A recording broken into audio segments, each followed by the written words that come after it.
आले आले, बसा हो बसा, मी बघते हो. आलास का? ये बस बस. नको मॅडम. मॅडम कुठली? अरे मावशी, मावशी म्हण. बरं चालेल. ये बघू, पाणी घे. नाही नाही नको. अहो मावशी, मला खूप उशीर झालाय. बर, पाटणकर मॅडमनी पाठवलंय बरं का. हा, कोण पाटणकर? अहो बँकेतल्या पाटणकर. ये हे पैसे मोजून घ्या. 1.5 लाख आहेत. मोजायचे काय रे, तू एका फोनवर माझं काम केलंयस एवढं. हा, थँक्यू. ये चहा तरी घे. नाही नको, मला खरंच खूप उशीर झालाय. येतो मी. बर, पण पुन्हा ये निवांत. हा हो नक्की. बर ये. थँक्यू. 1.5 लाख घ्या. मालू, हा काय प्रकार आहे? पैसे आहेत. कसले? साड्यांचे. कुठून आले? मी साठवलेले आहेत हो, घ्या.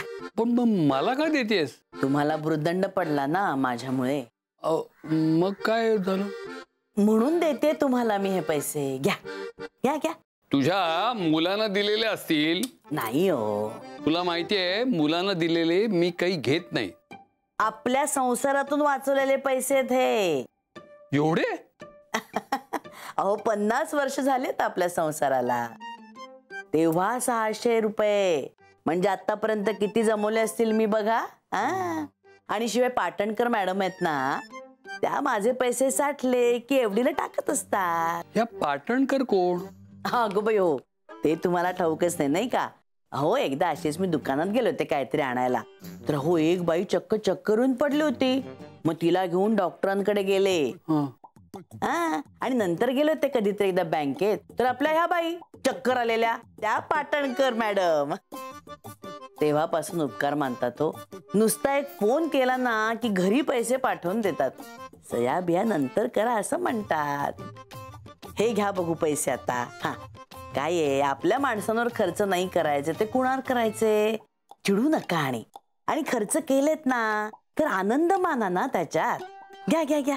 अगं हो, तुझे काय माझे काय, कोणाचे तरी खर्च झालेस ना. असू दे हो, जाऊ दे आता. घ्या घ्या घ्या.